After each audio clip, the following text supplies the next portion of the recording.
सर्ग 8 पुढे सुरू. माझा तर धिक्कारच की असो, पाप राशीप्रमाणे असणाऱ्या कैकेयी पासूनच मी उत्पन्न झालो. म्हणूनच माझ्या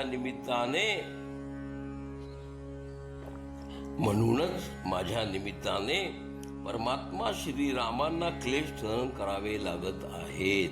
आहा, तो लक्ष्मण तर आनंदित मनानेच वनातही श्रीरामांचे मागोमाग नेहमीच जाणाऱ्या लक्ष्मणाचे जीवन अतिशय सफल आहे. श्रीरामांचे दास नसणाऱ्यांचा दास जर मीही होईन तरच माझे जीवन सफलत्वाकडे वाटचाल करेल, यात संशय नाहीच की. हे बंधू गुहा, जर तुला ठाऊक असेल की श्रीराम कोठे असतील तर कृपया मला सांग. त्यांना त्वरित परत घेऊन जाण्याकरिता मी तेथे जाणार आहे. भरताचे हृदय हे पूर्णपणे शुद्ध असल्याचे पाहून गुह स्नेहपूर्वक त्यास म्हणाला, कमळपत्राप्रमाणे नेत्र असणाऱ्या श्रीराम, सीता आणि लक्ष्मणाप्रती तुझी शुद्ध भक्ती आहे. तू खरोखरीच धन्य आहेस. मंदाकिनी नदी जवळील चित्रकूट पर्वताजवळ श्रीराम आपल्या बंधू आणि जानकीसह मुनींच्या आश्रमी सुखपूर्ण निवास करीत आहेत. चला आपण लवकरच तेथे जाऊया. प्रथम ही गंगा नदी पार करूया आणि पार करून घेऊया असे सांगून तो त्वरित तेथून निघून गेला. सैन्यासह महानदी गंगा पार करण्यास्तव त्याने 500 नौका आणून घेतल्या. राजा शोभेल अशी शोभनीय नौका तर गुहाने स्वतःच आणली.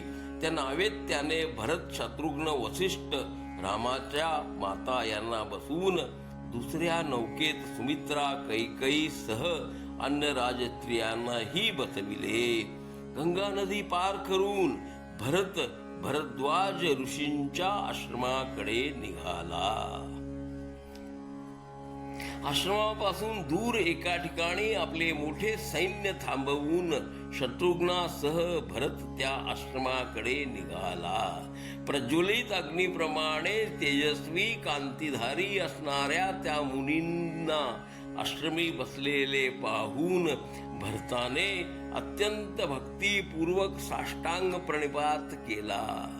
भरतास पाहून तो दशरथ पुत्र आहे हे ज्ञात झालेवर मुनीश्वरांनी त्याचा प्रेमपूर्वक सत्कार करून त्याचे कुशल विचारले. नंतर जटावल्कलेधारी भरतास पाहून मुनींनी विचारणा केली, राज्याचे प्रशासन करणाऱ्या तू आजही वल्कले का धारण केले आहेस? मुनींचे आश्रयस्थानी या वनात तू कोणत्या कारणाने आला आहेस? भरद्वाजांचे वचन ऐकून अश्रुपूर्ण नयनांनी भरत बोलू लागला, अहो भगवन, सर्व भूतांच्या मनी असणाऱ्या तुम्हा तर सर्व ज्ञात आहे. तथापि आपण पृच्छा केली म्हणून निवेदन करतो, कारण आपण मदप्रती असणारा अनुग्रह मला जाणवतोय. श्रीरामांच्या राज्याभिषेकात विघ्न आणणे आणि रामांना वनवास देणे ही कर्मे कैकेयीने केली. त्याबाबत मला काहीच ज्ञान नव्हते. या बाबतीतही मुनिश्रेष्ठ आपले चरणयुगलच मला आज प्रमाण आहेत.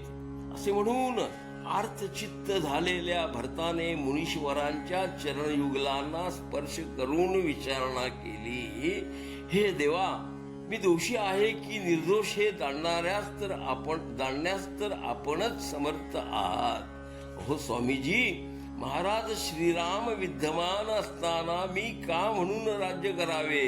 अहो मी तर श्रीरामांच्या नित्यदासच की आहे. म्हणूनच हे मुनिश्रेष्ठ, मी श्रीरामांच्या चरणी जाऊन त्यांच्या पाया पडेन आणि येथेच राज्याभिषेकाची सर्व सामग्री त्यांना अर्पण करीन. वशिष्ठ इत्यादी तसेच नगरवासी व ग्रामवासी यांचे सोबत मी श्रीरामांना अभिषेक करून अयोध्येत परत नेईन. नंतर अतिशय सामान्य माणसाप्रमाणेच त्यांचा दास होऊन मी त्या लक्ष्मीपती श्रीरामांची सेवा करीन. भरताने उच्चारलेले वचन ऐकून आश्चर्यचकित झालेल्या मुनींनी त्यास आलिंगन देऊन त्याच्या मस्तकाचे अवघ्राण करून त्याची स्तुती करीस त्यास सांगितले. अरे वत्सा, मी अगोदरच ज्ञानदृष्टीने हे सर्व काही जाणले आहे. तू तर लक्ष्मणापेक्षाही रामांचा मोठा भक्त आहेस. हे पुण्यशील भरता, तुला सैन्यासह तुला श्रेष्ठ आदर सत्कार करण्याची माझी तीव्र इच्छा आहे. आज तू सैन्यासह येथेच भोजन करून उद्या रामाच्या भेटीचं प्रस्थान करावे. जशी आपली इच्छा आज्ञा असे म्हणून भरत गप्प झाला. त्यानंतर पाण्याने आचमन करून मौन धारण करून मुनी भरद्वाज यज्ञशाळेत स्थित झाले. त्यांनी सर्व मनोकामना पूर्ण करणाऱ्या कामधेनूचे ध्यान करून तिच्याद्वारे सर्वांच्या इच्छेनुसार सर्व अलौकिक पदार्थ बनवून घेतले. सैन्यासकट भरताच्या इच्छेप्रमाणे कामधेनूने सर्वांचे मनोरथ पूर्ती केल्याने सर्व सैनिक संतुष्ट झाले. त्यानंतर शास्त्री सांगितलेल्या विधीनुसार प्रथम त्या योगीराज मुनींनी वशिष्ठांची पूजा केली आणि सर्व सैन्यासह भरतासही तृप्त केले. सर्ग 8 पुढे चालू. घ्या श्रवणानंद. हरि ओम तत्सत. हरि ओम तत्सत. हरि ओम तत्सत.